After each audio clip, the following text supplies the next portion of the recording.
मैं उस दिन आधा अधूरा बता के मुझे भेज दिया था। आधा अधूरा कब बताया तुम्हें? दो पूरे बताए थे, एक भी आधा अधूरा तो नहीं बताया था। हाँ। तो लेकिन आधा तो बताया पता है मुझे आधा अधूरे का तुम्हारे। दीदी 3 लॉस नहीं बताए, 2 बताए हैं, तीसरा तो है ही नहीं, कॉपी में सामने लिखा हुआ है तीसरा। दी मैम ने तो बहुत कुछ बताया मुझे। किसमें? दी इसी में मैथमेटिकल डेरिवेशन और सेकंड लॉ ऑफ मोशन जो होगा उसमें डेरिवेशन कर दिया, force is equal to mass into acceleration. और पता नहीं क्या क्या बताया मैम ने।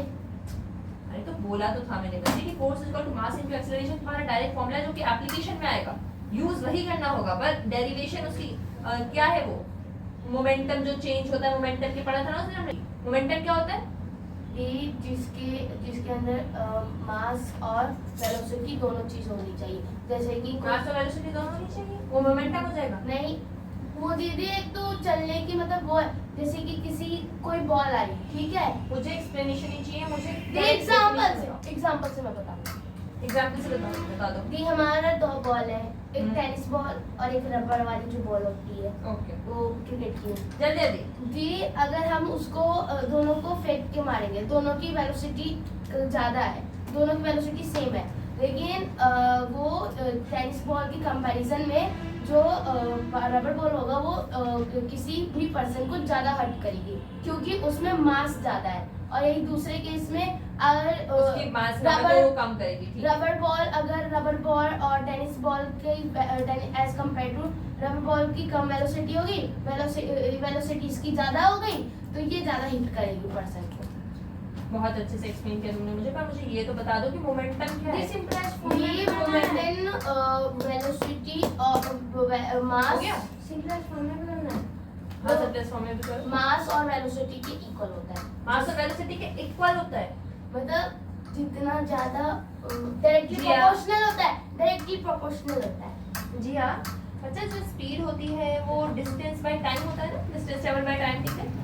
एक डिफाइंड फॉर्मूला बताया मैंने तुम्हें स्पीड कैलकुलेट करने का, वैसे ही मुझे मोमेंटम का फॉर्मूला बताओ। How can you calculate? m equal to m is equal to m momentum equals to mass और वेलोसिटी। मास और वेलोसिटी, और ऐसे करके मैम लिख के दिखाया था मुझे।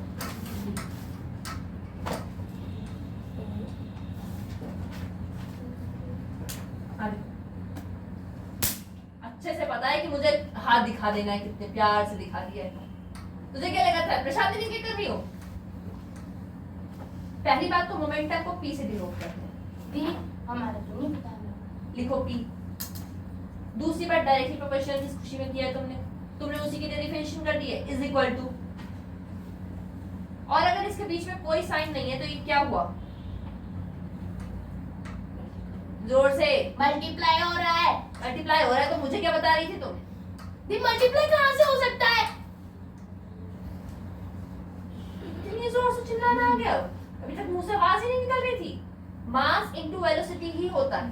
दी लेकिन अगर उसकी मास कम होती है, वेलोसिटी ज्यादा होगी, हाँ, तो मास कम होगा। होगा। क्यों तेरा कंफ्यूजन क्रिएट हो गया? तू तो इससे भी ज्यादा तेज चिल्लाता है नीचे ग्राउंड में, बेचारों के कान फट जाते हैं सबके।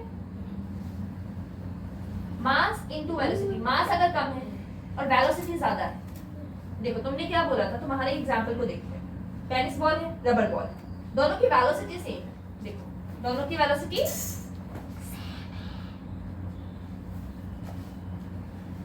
p1 मान लेते हैं हम, तुम्हारा जो मोमेंटम है वो टेनिस बॉल का है, और मान लेते हैं pr तुम्हारा मोमेंटम है रबर बॉल का, ठीक है।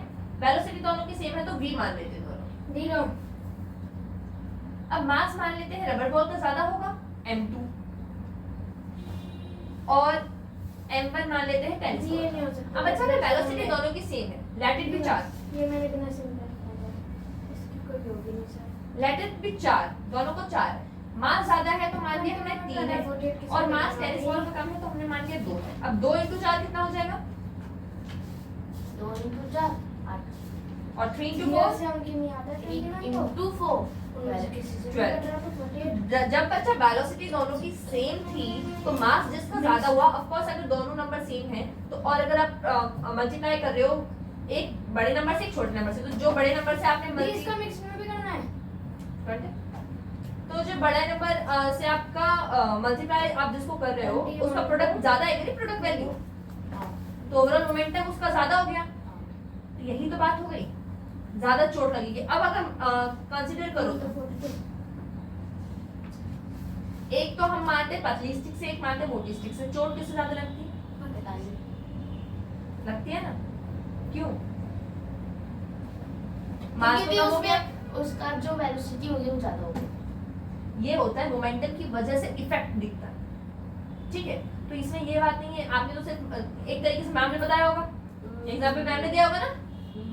नहीं, मैम ने तो उसका दिया था कराटे वाले का। अगर तो तुम लोग उससे पूरा का पूरा रिलेट करके एक अपना एग्जांपल तैयार कर लिया, कॉन्सेप्ट पीछे का जाए भाड़ में, और एक बार इसी के लिए बस तुम मुझसे पिटी। दीदी बस एक बात बता, उसके बाद तो मेरे जो रिमाइंडर होता है वो तो न्यूमरेटर में आता है ना। मैं क्यों बताऊं, टेस्ट चल रहा है ना। टेस्ट में चल रहा है। अच्छा टेस्ट नहीं चल रहा, नहीं, तुम्हें पिट के मानेगा, देख लियो नंबर लग रहे तेरे भी। हाँ ये बस सही है मेरा। ले ले मैच चेक, ठीक है। तो सिंपली ये जो मोमेंटम का कॉन्सेप्ट है, मोमेंटम की वजह से आपको इफेक्ट देखने को मिलता है, ठीक है। अगर मास ज्यादा है, किसी को वेलोसिटी कम हो गई है, तो मे भी हो सकता है कि दूसरी चीज की मास कम है पर वेलोसिटी ज्यादा हो, तो मोमेंटम अगर दोनों का इक्वल हो गया तो दोनों से जो इफेक्ट आएगा, हो सकता है शेप चेंज हो जाए किसी चीज की, चोट लगेगी, जैसा अभी तुम्हें ज्यादा लगी मेरे हिसाब से, जोर से पड़ गया था। पड़ा नहीं पड़ा? नहीं पड़ा, अगली बार जोर से मारूंगी, ठीक है। अभी मार देती हूँ। तो फिर इसका मास तो कुछ है ही नहीं, पर अगर इससे जितनी जोर से मारेंगे, इसकी वेलोसिटी में जितनी ज्यादा बढ़ा दोगे, उतनी ज्यादा चोट लगेगी। आराम से मारोगे कुछ होगा?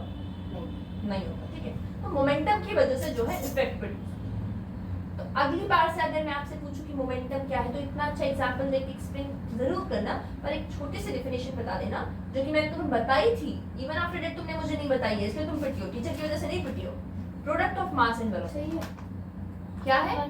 प्रोडक्ट ऑफ मास और वेलोसिटी, और नहीं एंड। तुमने बोल दिया मास और वेलोसिटी, ये क्या होता है मास और velocity? Product of mass and velocity, मतलब मास और वेलोसिटी जब दोनों को आप मल्टीप्लाई करोगे तब आपका क्या प्रोड्यूस होता है? ये सही है। मोमेंटम। मैं कह रहा था आपके वजह से पता चला। ये लो, हाँ बोलो।